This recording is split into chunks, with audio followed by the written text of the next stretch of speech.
page-turners, and welcome back to the channel. I'm Matthew, the man with the hat who reads, and we are talking about the month to come. This is my November TBR video, Nonfiction November, also, of course.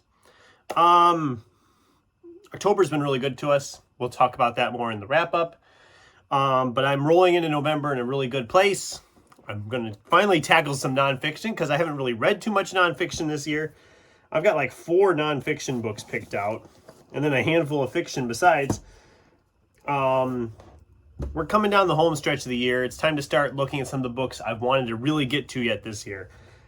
And some of these have been sitting in the stack for a while. Some of them I've been meaning to pick up sooner, or there's some I just want to get done before the year ends. So I might read more than what I share here. This is essentially just what I have picked out at the moment. It depends on if I get through everything else, but we got 11 books here.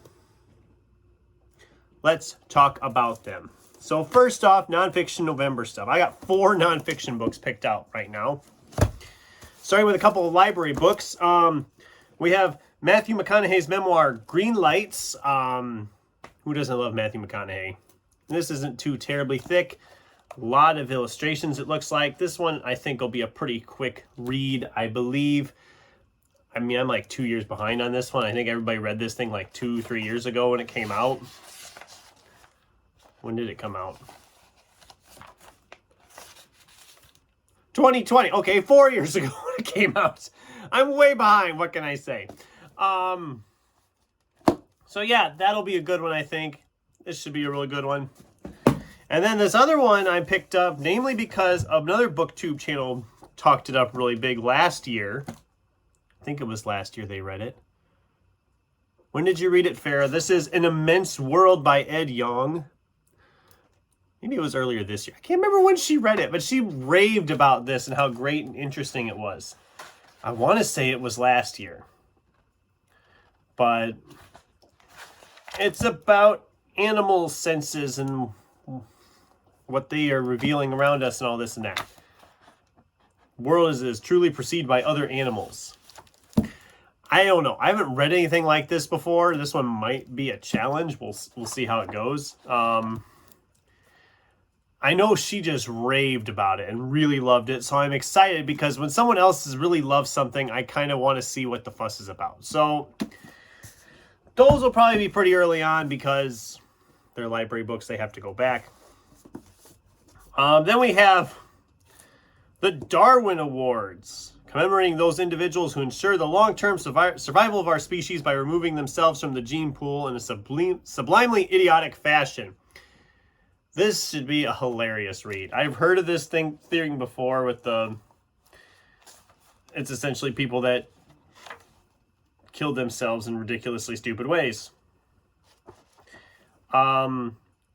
This is one I'll probably just kind of space out over the whole month because a lot of it's just like this.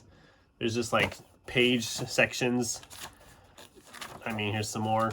There's like each page is its own little thing.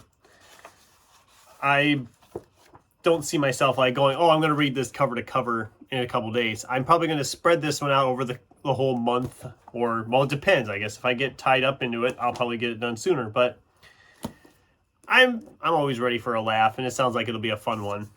Then we have Neil Bascom's Faster, How a Jewish Driver, an American Heiress, and a Legendary Car Beat Hitler's Best.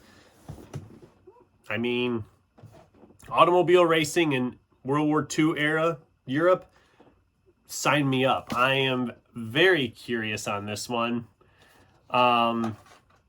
Says about for fans of The Boys in the Boat. Well, I loved The Boys in the Boat, so I have been wanting to read this one for a long time. So I'm very excited to pick this one up and get it off the list finally. Okay, now for all the fiction stuff. Some of these, like I said, I've had here for a while, or I've just been meaning to get to them and haven't. One such book would be Matthew Woodring Stover's Heroes Die. I was going to read this back in June, or was it July? I can't remember. I didn't get to it. Well, I'm finally going to get to it because I want to get it read for the end of the year. I mean, from what I've heard, it's a standalone fantasy novel. I don't know how much I'll love it. We'll see. I really had some good fantasies I read this year. So, but that's probably the thickest book of the month right there. So, but we also have a bunch of other fantasy type stuff. We have James Butcher's Dead Man's Hand, The Unorthodox Chronicles, Book 1. This is Jim Butcher's son? Yeah, Jim Butcher's son wrote a novel. I think there's a sequel to it actually too. So I've been wanting to read this one for a while. I mean, Jim Butcher's one of my favorites. And if his son's writing is anywhere near as good as his dad's, we got something special here. So I am excited to tackle this one finally. I think I got that last Christmas.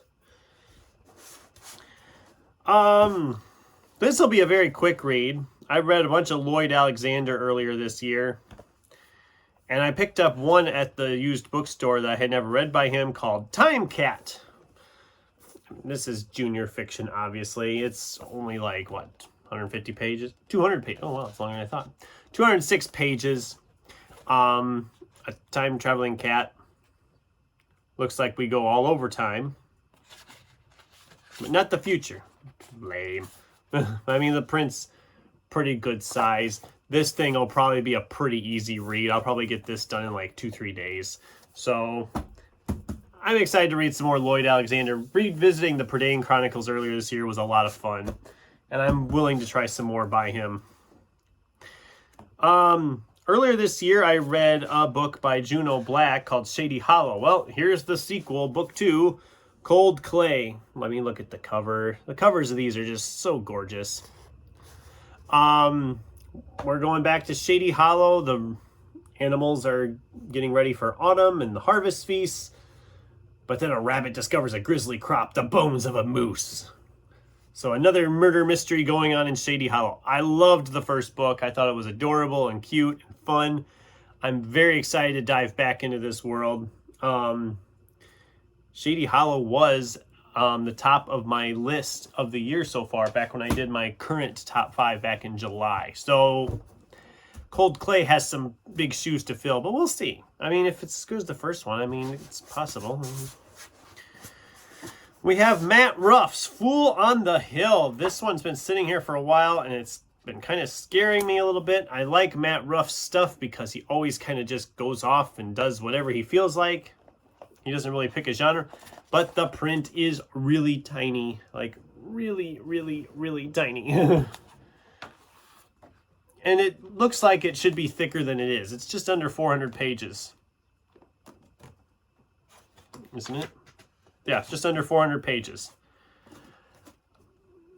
I picked it up because it's Matt Ruff, and I like Matt Ruff. I'm hoping I will enjoy that.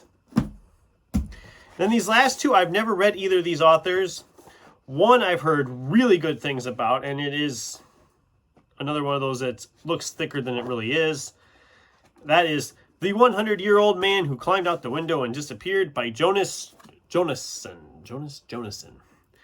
Why would you do that to your child? Jonas Jonason. I've heard really good things. I've heard comparisons to Frederick Bachman with this book, and I like Frederick Bachman's stuff, so I'm hoping I enjoy this. I just haven't read much like this kind of stuff yet. These contemporary type, The Accidental Further Adventures of the 100-Year-Old Man. So yeah, I'm excited to dive into this one. I don't know a lot about it, but we'll see what happens. I'm guessing it's about a 100-year-old man who climbs out a window and disappears. Maybe I'm reading too much into it. Then the last one I have right now is Kate Kessler's 7 Crows. This sounds like a missing person thriller. I'd heard good things about it. Somewhere I read online about it, and it sounded interesting. I'm always one to try some new thrillers, but maybe we'll see. We'll see. I don't know a lot about it. It sounds like, okay, her niece has been kidnapped, taken by an old enemy who's out for revenge. Now that this gal is no longer behind bars. Plan is simple. It's quick, efficient rules. She'll burn everyone who took her niece to the ground. Ooh, okay. So it's a female taken. Who knew? But yeah, I've got a lot of reading planned. Let's see if I can lift them all up here. The money shot, as it were. There you have it.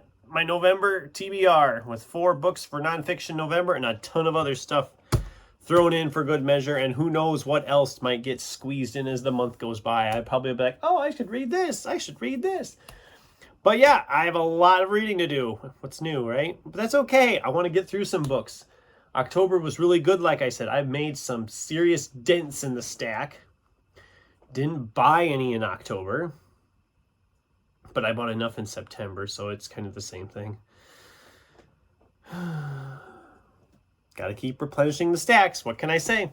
Anyway, I'd love to hear from you guys. What are you planning to read in November? Do any of these sound good to you, or have you read any of these and what I should know about them? I'd love to hear from you in the comments down below. Thanks for watching, and until next time, keep turning pages.